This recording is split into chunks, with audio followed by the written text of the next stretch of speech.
Unfortunately, just his first game back after his hamstring injury, Justin Jefferson is injured once again, this time being ruled out with a chest injury that's definitely concerning for ribs as a result of this big hit. Welcome back, everybody. I'm Dr. Brian Sutterer, and my goal on the channel is to help teach you about the medical side of the sports world. So if you're interested in learning about anatomy and sports injuries, then please consider subscribing. Now, of course, the official word that we've gotten on Justin Jefferson is that it's a chest injury. And when we hear about chest, of course, that constitutes a number of different things, but I think a rib fracture or an injury to the rib cartilage is going to be the number one item on the differential. So here we could see Jefferson makes a great play, but then as he's coming down, the Raiders defender hits him with the right shoulder pad, striking on the right upper chest here of Jefferson. I think you can appreciate just how hard of a hit this is because, of course, Jefferson is going at full speed, and then all of a sudden, all of his momentum just stops. And so all that energy that he had running down the field before he's hit gets transmitted, gets absorbed into his body, in through that rib cage and in through the chest. And you can see here, actually, Jefferson grabs right away at this lower portion of his right back, which I thought was interesting and may play a little bit of a clue in terms of what structures could be injured here. This injury happened early in the second quarter, and it wasn't until the start of the second half that we heard he was ruled out. And presumably during that time, they would have done some x-rays and had some other initial evaluation. And so that will feed into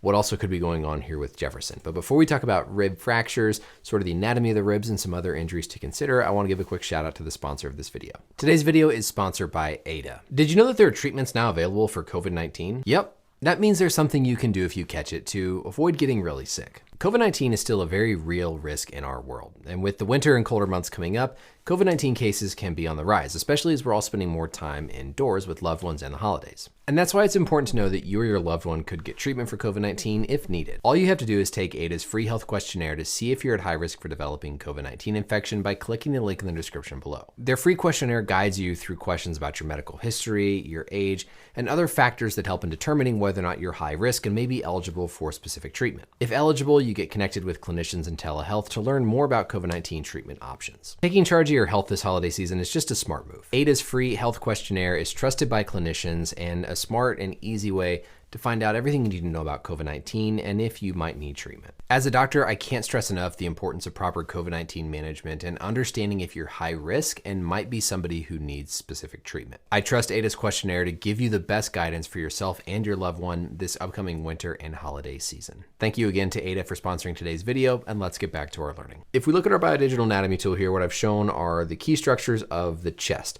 Now, of course, like I said, we're going to be thinking mostly about a rib injury and a rib fracture in particular.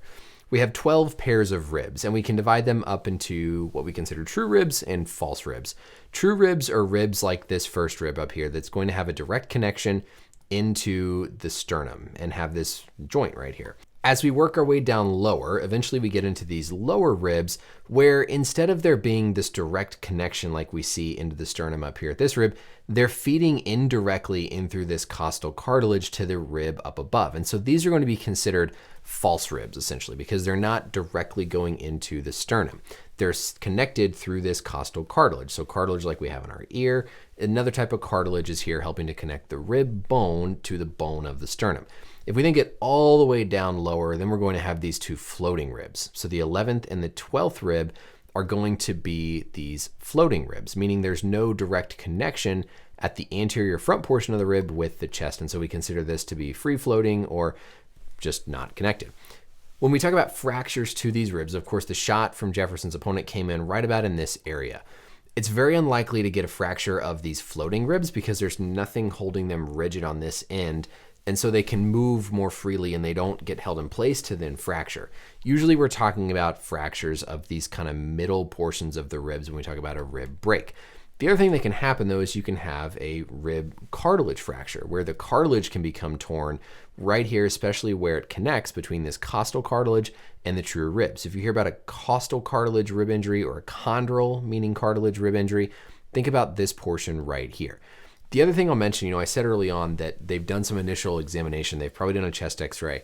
Chest x-rays are not good for picking up rib fractures. In fact, a lot of times the chest x-ray can be negative unless it's a big, major, significantly displaced fracture. And so in these cases, if there's pain over the rib, even if the x-ray is negative, you have to treat it like there could be a rib fracture. And yes, sometimes we can talk about doing a numbing injection to try and help with the pain, but that would be the concern even though we didn't hear about initial positive x-rays. The other things I want you to consider here with rib or chest injuries is the organ tissue that lies directly behind the rib. So in this case, it's the lungs. There's normally this lining around the lung and is under a negative pressure. Whenever you get a puncture to the lining of the lung, air can get into that space, you affect the pressure, and then the lung can actually collapse. That's what we call a pneumothorax. Pneumo meaning air, thorax, chest, so extra air inside the chest. So one of the risks or side effects or adverse things that can happen with a rib injury is a collapsed lung. We've seen some of these in football just pretty recently. Sometimes if it's big enough, a chest tube has to be put inside to help drain that air. And I will say a pneumothorax is something you can often pick up on that x-ray. Now, if it's small, you might not see it right away. You're going to have to watch out for symptoms. This is particularly an interesting point here with the Vikings playing in Oakland, because if you have a collapsed lung, you can't fly. And so they're going to probably be doing a serial x-ray before the team leaves to see if there has been any change in the lung or the lung having collapsed. The other organs we think about are going to be the liver. The liver sits just below the lung here on the right upper portion of the abdomen, but is still guarded and protected by these ribs. And so if you have energy from the rib that gets transferred into the abdominal cavity, you can actually end up with a bleed in the liver or a laceration of the liver, which will typically present more with abdominal pain than it will pain with breathing, like a rib fracture higher up in the chest or a collapsed lung up in the chest. We've seen similar hits like this, of course. Travis Hunter, Colorado wide receiver and defensive back, he suffered a lacerated liver with a big shot.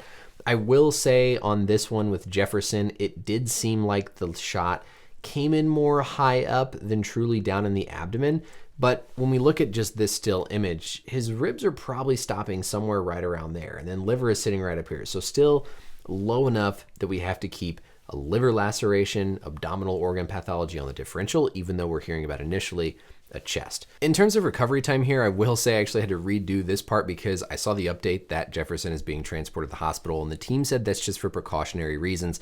But that makes me wonder about if they're concerned with some liver injury, some intra-abdominal injury, or the possibility of a subtle collapsed lung. Typically for just a rib fracture, you're not going to need to transport somebody to the hospital. But if they're displaying symptoms that concern you for the abdomen or for the lung, you're going to be more particular about that, especially with the team having to fly back home. And if you have a collapsed lung, that's a contraindication of being allowed to fly. So hearing about that does make me a little bit more concerned about this long term, because often we don't really appreciate those abdominal or lung injuries right away, like to where they're slam dunk and obvious. It's usually there's a suspicion on our physical exam, and so we go to the hospital for the more definitive evaluation with something like a CT scanner, which is going to give you that cross-sectional imaging. So if all that turns out to be negative, I would not expect this to be a long-term thing for Jefferson. But of course, now that we hear he's gone to the hospital, that does raise a little bit more level of concern, not so much for rib fractures, but for more organ injury to either the lungs or something like the liver. Potentially kidney as well. Kidney sits on that backside. You know, we didn't really show it in our anatomy model, but is going to be more on the back portion instead of the direct side. So liver, kidney, lung are all things on the differential here, especially hearing that Jefferson has been transported to the hospital. For now, that's it for the video, everybody. Let me know as always any questions or comments down below. And until next time, we'll see you later. Bye.